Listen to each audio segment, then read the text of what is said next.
That's just a few taters. It doesn't look like a whole lot, but you'd be surprised what you can get out of planting 1 pound. What's up, Lazy Dog fam? Hope all y'all are having a fantastic day. It is Wednesday, January 24th here in South Georgia. Feels nice and warm out here today, which tells me tater time is nigh. So in today's video, we're going to talk about when to plant taters, sprouting taters, how many taters you need for how much garden space you have, prepping your soil for planting taters, and be sure to stay tuned towards the end of the video. I'm going to tell you about a fun little tater contest we're doing where you can have the chance to win one of these nice metal raised beds behind me. So first, let's talk about when to plant taters, because your planting date is going to determine when you start doing a lot of the other things we're going to talk about in this video. Now down here in South Georgia, now zone 9A, we aim for the middle of February, middle to end of February, getting ours in the ground. Just depending on how much rain we're getting.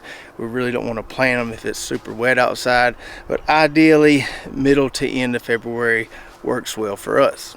Now, if you don't live in zone 9A, you might be wondering when you should plant yours. And I would say aim for about 2 to 4 weeks before your average last frost date. So you can go online, look up your average last frost date if you don't already know it, and then back up about 2 to 4 weeks. That's when you're going to want to get them in the ground. Now, some of you might be thinking that sounds a little early, because you could have potatoes that have already sprouted, have leaves above the ground, and you get that last frost.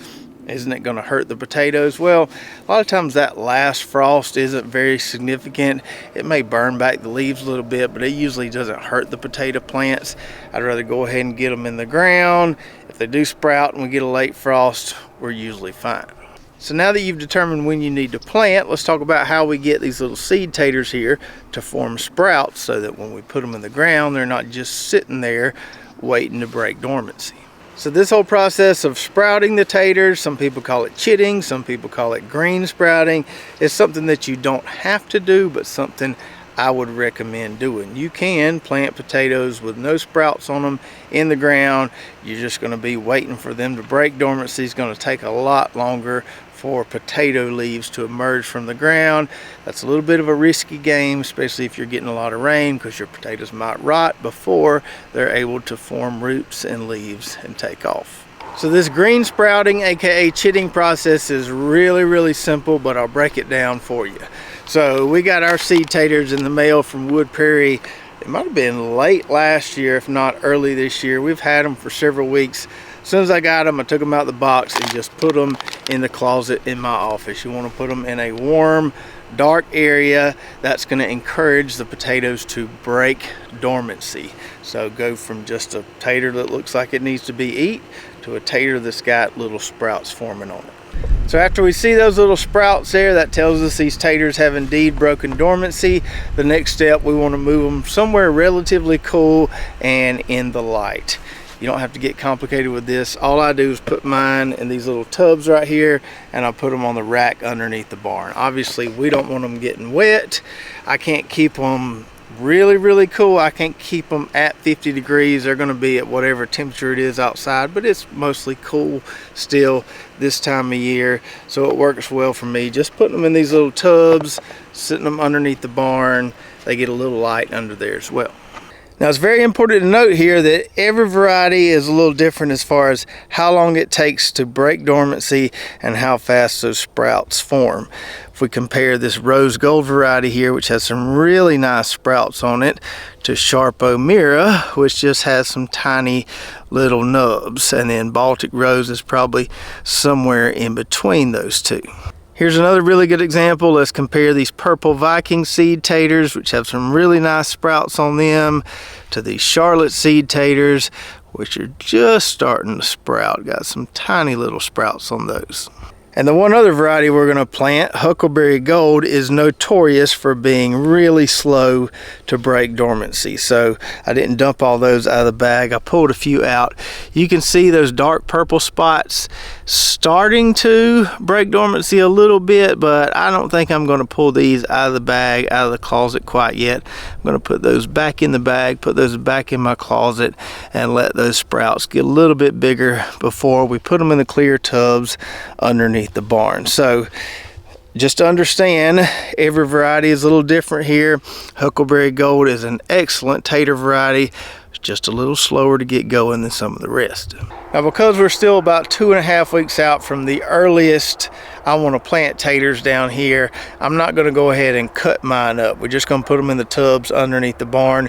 When we get to about a week before we want to plant, that's when we'll cut them up. We'll be sure to show you all when we do it. Now, another question we get a lot is how many pounds of seed taters do I need for my particular garden area? So for an in-ground plot like this, where the rows are going to be 30 foot long, a 5-pound bag of seed taters cut up will be just the right amount for one row in this plot. And for raised beds, it kind of depends on the size of your raised beds. We're going to plant taters in this larger rectangular bed here. Got a little bit of cleanup to do there. We're going to put taters in that bed. We're also going to put taters in this bed. We'll probably start getting it ready once we harvest that mustard one more time. So in a skinny bed like this, 1 pound of seed taters will be plenty. In a slightly larger bed like this is about, I don't know, twice as big as that one. I'm going to plant 1 pound of 2 different varieties. So 2 pounds of seed taters for this bed. And just to give you an idea of what those quantities look like, we've got 5 pounds of Baltic Rose here, 5 pounds of Sharp O'Meara, and then only 1 pound of the Rose Gold Charlotte and the Purple Viking back there. Now, this may not look like a whole lot, but that 5 pounds there, when you cut it up, can stretch a long way. Same thing with 1 pound here. That's just a few taters. It doesn't look like a whole lot, but you'd be surprised what you can get out of planting 1 pound. Now, these results aren't necessarily typical, but last year we planted 1 pound of those Rose Gold taters and harvested 37 pounds, an insane 37 times multiple. Now, realistically, you're probably going to get somewhere between 10 and 20, but just goes to show you, you can take 1 pound of seed taters and get a lot out of it. Now let's talk about some soil prep best practices for taters, what we're going to be doing in this plot to get it ready, and what we're going to be doing in those raised beds over there. Now, hopefully it's no secret that taters really like soft, well-draining soils. You don't want to plant taters in a spot that stays waterlogged after you get a hard rain.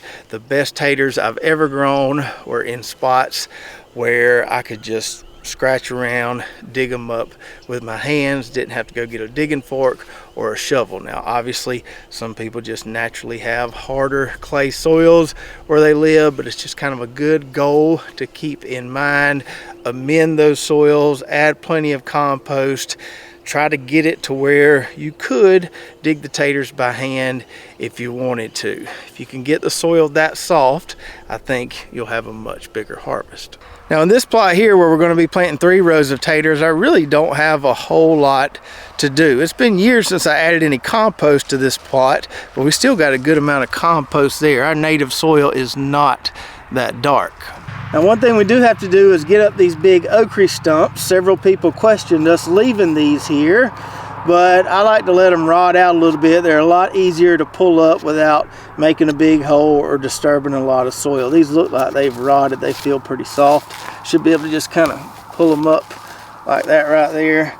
Shake a little bit of that dirt off. You can see it's a crazy big root system on that one ochre plant there. And just as a side note, anytime you're pulling up ochre plants, it's always a good idea to do a root knot nematode check. Now, knock on rotten ochre wood, I haven't had any root knot nematode problems in quite a few years. I attribute that to a lot of our cover cropping and rotation practices around here. But when you pull up your ochre plants, you want to look for nodules along these roots. I don't see any on these roots. I didn't think these plants had any root knot nematodes because the plants look so good and produce so well for us. But take a look at your roots. If you see little knots on them, probably got some problems. Probably want to start doing a little rotate. And then as far as prepping these raised beds for planting taters, a little different game plan for this bed compared to this bed.